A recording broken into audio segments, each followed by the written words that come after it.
और इस वक्त हमारे साथ मौजूद हैं इंटरनेशनल कोच अली रिजवान साहब। उनसे बात करेंगे, उनसे पूछेंगे मोटिवेशन के हवाले से बात हो रही थी। सर जिम में जाते हैं, म्यूज़िक चलता है, मोटिवेशंस आती हैं, योगा के लिए एटमॉस्फेयर बड़ा पुरसकून है, तो उसके लिए किस तरीके से मोटिवेशंस आती हैं?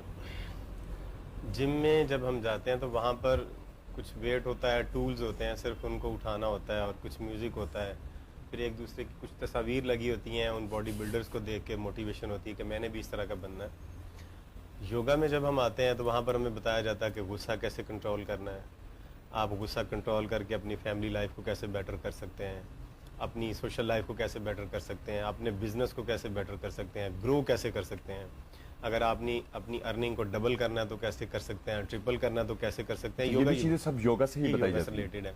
योगा हमें ये बताता है कि अपने घर को पुरसुकून बनाना है तो कैसे बनाना है, अपने दोस्तों में इजाफा करना है तो कैसे करना है, आपके दोस्त अगर सही हैं तो बहुत अच्छी बात है, अगर सही नहीं है तो उनकी इस्लाह कैसे करनी है। शायद इसी वजह से जितने भी योगा के पोस्टर्स हैं वो मासूम जानवरों के नाम है, बटरफ्लाई पोस्टर और इस तरह के मासूम जितने भी खूंखार जानवरों के नाम पर भी लाइन पोज भी है डॉग पोज भी है, लाइन पोज भी है, लेकिन उससे लाइन पोज इसलिए नहीं है कि दूसरों के ऊपर हमला किया जाए, उसका मतलब सिर्फ ये है कि अगर आपके ऊपर कोई अग्रेसिव हो तो आपने उसको बर्दाश्त कैसे करना है। ठीक है, मतलब महात्मा बुद्ध बैठे थे एक जगह पर और अपने स्टूडेंट्स के साथ कुछ गुफ्तगू कर रहे थे किसी दरख्त के नीचे पहाड़ी इलाके में, तो उस गांव का एक शख्स आया और उसने आके महात्मा बुद्ध पे शाउटिंग करना शुरू की, गुस्सा करना शुरू कर दिया कि क्या तुम यहाँ पर आ जाते हो, हर वक्त आके हमारे सारे गांव का वक्त बर्बाद करते रहते हो, तुम्हारी बातें काबिल अमल भी नहीं होती, पता नहीं क्या हवाई और खलाई बातें करते रहते हो। इस तरह से वो बोलता रहा और शाउट करता रहा। महात्मा बुद्ध आराम से बैठ के मुस्कुराते रहे। अब उसने जब देखा कि ये कोई आगे से रिस्पॉन्स नहीं दे रहा, वो और थोड़ा सा गुस्से में हुआ।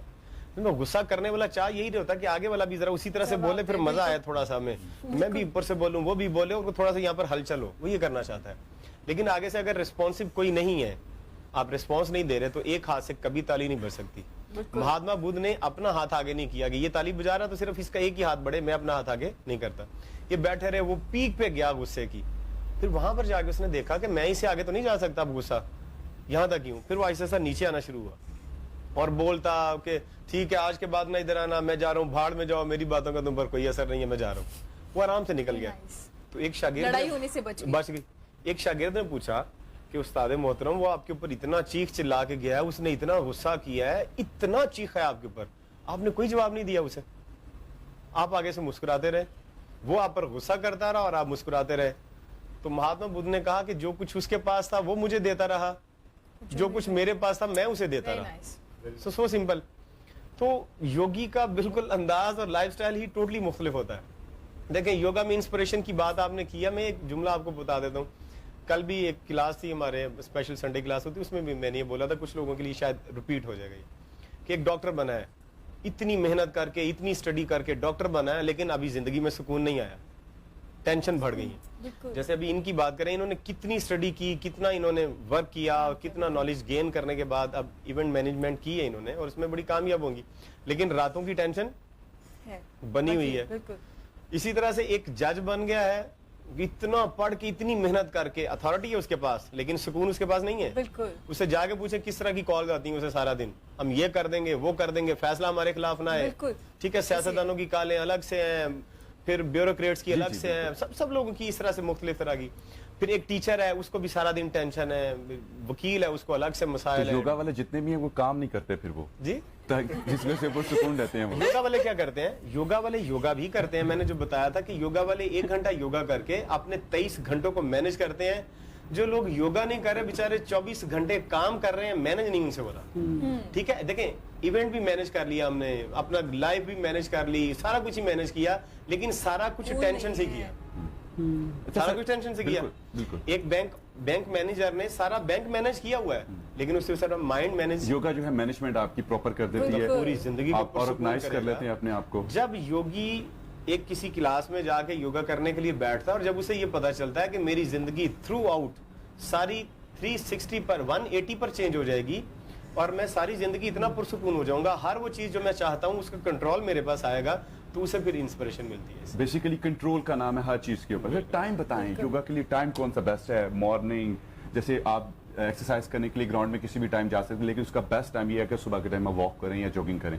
योगा के लिए टाइम कौन सा बेस्ट है? कि योगा के लिए कोई खास टाइम नहीं है, आज के दौर में अगर देखें, वैसे तो एक जो सूरज निकलने का वक्त है एक वो, और एक सूरज गुरूब होने का जो वक्त है, ये दो वक्त बेहतरीन बताया गया, क्योंकि उस वक्त बिल्कुल फितरत पुरसुकून होती है, सुकून में जा रही होती है। जब फजर में उठते हैं हम, उस वक्त भी फितरत पुरसुकून होती है, यानी वो सुबह सुबह का जो वक्त है, उसके बारे में किसी शायर ने क्या खूब जुमला बोला है कि एक शेर है कि हम ऐसे अहले नज़र को दलील हक के लिए, अगर रसूल ना होते तो सुबह काफ़ी थी।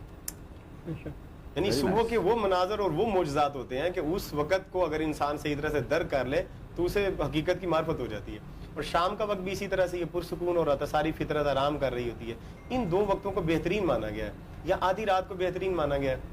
इनके अलावा अगर ये वक्त आपके पास मसरूफियत के हैं या वक्त नहीं मिलता, तो जिस वक्त भी आपको योगा करने के लिए टाइम मिले, आप दिन में उसको एडजस्ट कर सकते हैं अपने साथ, कि मैंने रोजाना इस वक्त फारिग होता हूँ, मैं इस वक्त योगा करूंगा। लेकिन उस वक्त कुछ और चीजों का ख्याल रखना कि वो खाना खाने का वक्त आपका ना हो, नहीं आपने खाना ना खाया हो। इसमें डाइट का भी आपसे पूछेंगे। अच्छा, वे भी मैं पूछता हूँ, मुझे ये बताएं कि फॉर एग्जांपल योगा का टाइम मेरा सुबह मॉर्निंग का टाइम है और मैं आज सुबह जल्दी उठ नहीं पाया, क्या मैं बेड के ऊपर या चारपाई के ऊपर जिस जगह पर मैं सोया वहां भी मैं उसको कर सकता हूं? आप देखें, बेड के ऊपर भी योगा करने के बड़े अच्छे अच्छे तरीके, आप क्योंकि अब मॉडर्न साइंस आ गई है, इंसान बहुत ज्यादा मसरूफ हो गया है, टाइम बहुत शॉर्ट हो गया है, तो ऐसे ऐसे तरीके भी बना देंगे कि आप 10 मिनट बेड के ऊपर ही स्ट्रेचेस कर लें अपनी किसी तरह से बॉडी के। अगर आपने प्रॉपर किसी क्लास को ज्वाइन नहीं कर सकते, आपके इलाके में कोई टीचर नहीं है, कोई योगा की क्लास नहीं है, तो बेड के ऊपर ही आप कर सकें। अगर बेड पे भी करने का वक्त नहीं है तो ऑफिस की चेयर के ऊपर भी बैठ के 3-4 मिनट आप निकाल गए। चेयर योगा के नाम से अलग से पोस्टर्स हैं काफी सारे, कि आप चेयर के ऊपर बैठे बैठे जब आपके पास 5 मिनट देखा कि अब कोई काम नहीं है तो आप उस वक्त योगा कर लें, या आप जब बहुत ज्यादा थक गए काम कर करके तो उस वक्त कर लें। मैं चाहूंगी कि चेयर पे बैठे बैठे आप हमें बताइए, अगर ऑफिस काम करने वाले थक जाते हैं तो उन्हें कैसे एक्सरसाइज करनी चाहिए, योगा करना चाहिए, थोड़ा रिलैक्स फील करें। हाँ, इसमें मैं एक और चीज को ऐड कर दूं कि योगा जो डेप्थ है योगा की, वो ये नहीं है कि जब हम थकते रहें, टेंशन में और डिप्रेशन से भर जाएं तो उसके बाद हम योगा करना शुरू कर दें। योगा असल में हमें ये सिखाता है कि हमने किस तरह से टेंशन पैदा ही नहीं होने देनी। 23 घंटे काम ही कैसे करना है कि हम 23 घंटे ही रिलैक्स रहें। योगा ऐसा नहीं है कि 23 घंटे हम थक जाएं, टूट जाएं, सारा जिस्म हमारा दर्द करने लग जाए और फिर 1 घंटा जाके हम वो सारी थकावट को उतार के रिलैक्स कर लें और अगले दिन फिर थकना शुरू कर दें और फिर शाम को जाके रिलैक्स हो। ऐसा नहीं है। योगा हमें ये सिखाता है कि हमने सारा दिन कौन कौन से काम किस किस तरह से करने हैं कि हम रिलैक्स रहें, पुरसुकून रहें। तो उसमें हमें अपने जिस्म को, अपने जहन को और खुद अपने आप को, यानी हम जो रूह हैं, अपने आप को अच्छी तरह से मैनेज करना होता है।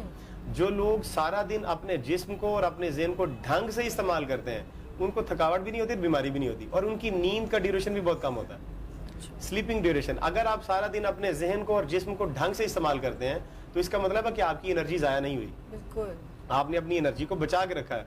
आप बार बार टेंस नहीं हुए, डिप्रेस नहीं हुए, गुस्सा नहीं आया, टेंशन नहीं हुई, आपने अपनी एनर्जी को बचा के रखा हुआ है। लिहाजा बॉडी को मेंटेनेंस करने के लिए टाइम थोड़ा ही चाहिए, तो लिहाजा आप रात को 2-3 घंटे भी सो के अपनी सारी एनर्जी को बहाल कर सकते हैं। वो जो 7 घंटे या 8 घंटे की नींद है वो उन लोगों की है जिन्होंने कुछ नहीं करना। अच्छा सर, टेंशन आने वाली है, थोड़ा सा आपसे टेंशन की बात हो, परेशानी आने वाली है, बॉस आने वाले हैं, ऑफिस की चेयर पे मैं बैठे हैं, तो बॉस के आने से पहले काम खराब हो चुका है, कौन सी ऐसी योगा की एक्सरसाइज करूंगा कि मेरी टेंशन कंट्रोल? अब वहां पर योगा की ये एक्सरसाइज है कि काम एक खराब हो चुका है, अब वो जो होना था वो हो गया है, अब आप उसे चेंज नहीं कर सकते, और जो बॉस आ रहे हैं उनको आप आने से रोक नहीं सकते। अब आपने यहाँ पर ये करना है कि कंफर्टेबल रह के, पुरसुकून रह के फेस करना है सिचुएशन को, सिचुएशन से फरार नहीं करना, क्योंकि सिचुएशंस आपके कंट्रोल में नहीं है। जो काम कल आपसे गलत हुआ था वो फिर दोबारा भी किसी से गलत हो सकता है और आपसे भी दोबारा गलत हो सकता है। सिचुएशंस को हम कंट्रोल नहीं कर सकते, बॉस के बिहेवियर को हम कंट्रोल नहीं कर सकते। अच्छा, इसमें कोई पोस्चर वगैरह नहीं, किसी पोस्चर में जाकर अपने आप को ऐसे करूं? वो भी है ना, बिल्कुल, ये मैं यही चाह रहा हूँ, वही चीज बता रहा हूँ आपको कि वहां पर बैठ के हमें ये सोचना है कि बॉस ने आके जो कहना है वो उन्होंने कहना ही है। वो गुस्सा करेंगे, डांटेंगे, कुछ फाइन करेंगे, पिनलाइज करेंगे, वो सब कुछ करेंगे, लेकिन मैं क्या करूंगा? मैं पुरसुकून रहूंगा। जी, ठीक है। अब अगर ये कि बॉस गुस्सा करेंगे और मैं टेंशन में और डिप्रेशन में जाऊंगा तो वो भी हो सकता है, यानी मैं डरूं, खौफ खाऊं, अपने आप को परेशान करूं, जहन के ऊपर उसका बहुत बर्डन डालूं कि यार ये नुकसान हो गया, एक तो नुकसान हुआ है उसकी टेंशन है, ऊपर से बॉस मुझे क्या कह रहे हैं उसकी भी टेंशन है। ये भी हो सकता है, लेकिन ये भी हो सकता है कि काम खराब हुआ, हो गया, नुकसान हुआ, गलती कुछ भी हुआ है, लेकिन अब जो अगली सिचुएशन आने वाली है वो भी आएगी। मैं उस सिचुएशन को भी नहीं रोक सकता, जिस तरह से इस गलत काम को मैं नहीं रोक सका, लेकिन एक काम कर सकता हूं मैं, क्या कि मैं पुरसुकून हूं। बॉस आके बोलेंगे भी, डांटेंगे भी, झाड़ेंगे भी, लेकिन मैं पुरसुकून रहूंगा। यही एक प्रैक्टिस है जो हमें करनी है। हाँ, बॉस के आने से पहले तैयारी ये कर सकते हैं इसके ये लिए। पोस्चर का नाम यही है कि अपने आप को समझाना है। हाँ, एक काम आपने ये करना कि आंखें बंद करें और अपने सांसों पर फोकस रखें, और फोकस रखते हुए ये सोचें कि भी जो हुआ है वो हुआ है, अब जो होना है वो भी होगा, लेकिन मैं इसी तरह से पुरसुकून रहूंगा जैसे मैं हूं। सारा दिन भी इसी तरह से अगर हम काम करें कि सिचुएशंस आएंगी, टेंशन भी आएंगी, डिप्रेशन भी आएंगी, हालात नए से नए बनेंगे, लोग नए से नए मिलेंगे, मुख्तलिफ एटीट्यूड होगा उनका, हर तरह का रवैया होगा, लेकिन मेरा एक रवैया पुरसुकून रवैया सारा दिन मेंटेन रखना है मुझे। ये मेरी अपनी जिम्मेदारी है। Very nice.